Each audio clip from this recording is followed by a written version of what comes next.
Everyone, and welcome to KREM News at Noon. It is good to see you. I'm Laura Papetti, and we begin with breaking news at this noon hour. This is coming from an apartment building in North Spokane. We're going to take a live look at the complex on North Holton Street, where police, including SWAT officers and hostage negotiators, are right now on scene. Again, here is a live look right now of that scene in North Spokane. Spokane police telling KREM News that a robbery report came in at 7:45 this morning, which prompted a police response. We spoke to a neighbor who says he has seen drug activity in that area. This has to be the result of them doing more and more drugs, starting to do deals with people, and now they had some angry half-high friend break in with a gun, or that was just maybe sitting there with them, said, no, I don't need a front, I don't want to pay. So again, hearing from someone who lives in that area. Coming back live to the scene right now, police have not released many details about the investigation. However, we'll certainly continue to follow this developing story throughout the day. And again, taking a live look right now, and we'll continue to bring you updates right here on KREM News as well as on KREM.com. The former director of the Washington State Department of Commerce has made a major announcement in the upcoming election season. Today at the Women's Club in Spokane, Lisa Brown announcing she will be running for Spokane mayor. At 11 o'clock this morning, she spoke to the media detailing the next steps in her campaign. Good morning, I'm Lisa Brown, and I do believe in a better way. So today I'm announcing my campaign to be the mayor of the city I love, Spokane. I left a good job at the State Department of Commerce, and I'm running for mayor because the ineffective leadership coming out of the Mayor Woodward's office has been holding us back. And Brown will be running opposite the current mayor, Nadine Woodward. It is 12:02 right now. We're going to take a live look outside here overlooking Silverwood. It is a snowy and windy afternoon here at the noon hour, sitting just over 32 degrees. So we're just over the freezing mark at about 34 in the Spokane area. Lots happening in terms of weather, and we have meteorologist Thomas Patrick standing by in the Outdoor Weather Center. Thomas, what do you know? Yeah, just a few flurries just flying around here in Spokane. It's really more so the wind, which makes me almost believe that I think some of that fresh snow might be coming off of the roof here. But you will notice that there is quite a bit of snow still falling over North Idaho.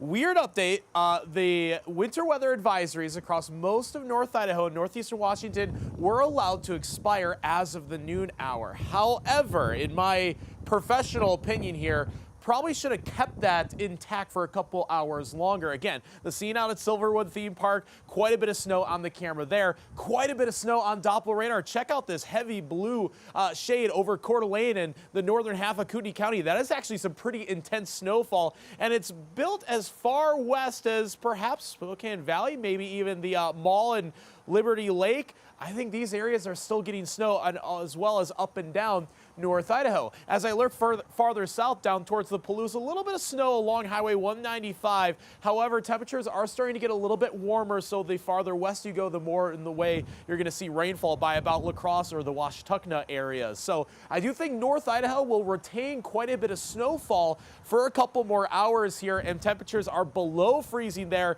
compared to that 34-degree mark that we currently are seeing here in Spokane.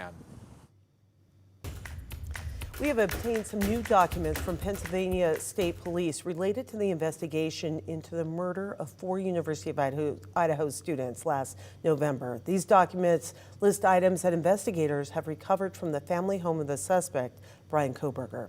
Among the items investigators collected are 3 knives, including a pocket knife, a kitchen knife, and the other is of an unknown size. A handgun, including 3 empty magazines, a laptop, and a black mask and gloves. Investigators also released what they found in the suspect's car as well, and those items including a Comfort Inn room key holder, a shovel, goggles, and a reflective vest.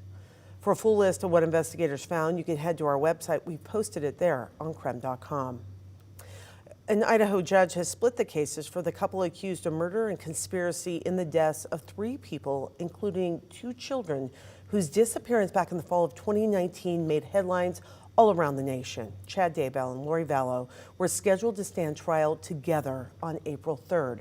But in a hearing that lasted nearly 2 hours Thursday morning, 7th District Judge Stephen Boyce agreed to sever the cases and postpone Chad Daybell's trial, which will then be rescheduled at a later date. However, Lori Vallow's trial is still scheduled to begin coming up on April 3rd. Boyce said the new trial date for Chad Daybell would be up to Ada County, and he believes the delay could be more than 6 months.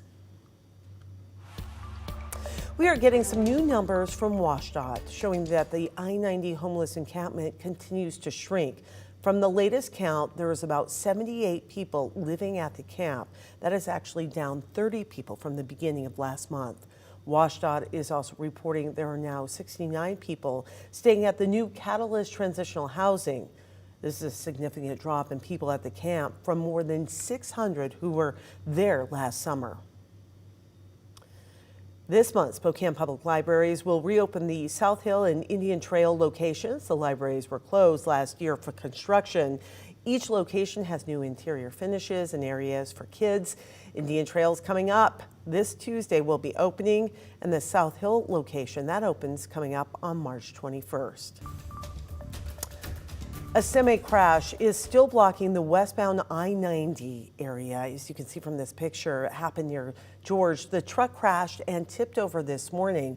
Washington State Patrol says they don't know what caused the truck to flip over and spill contents, which, by the way, happened to be eggs. So it is not clear how long it will take to clean up the eggs and then tow the truck from the scene. As of the noon hour, crews have been out there and are still working to get that road cleaned up. The public gave WSDOT feedback on a new proposed pedestrian route across I-90 in Spokane last night.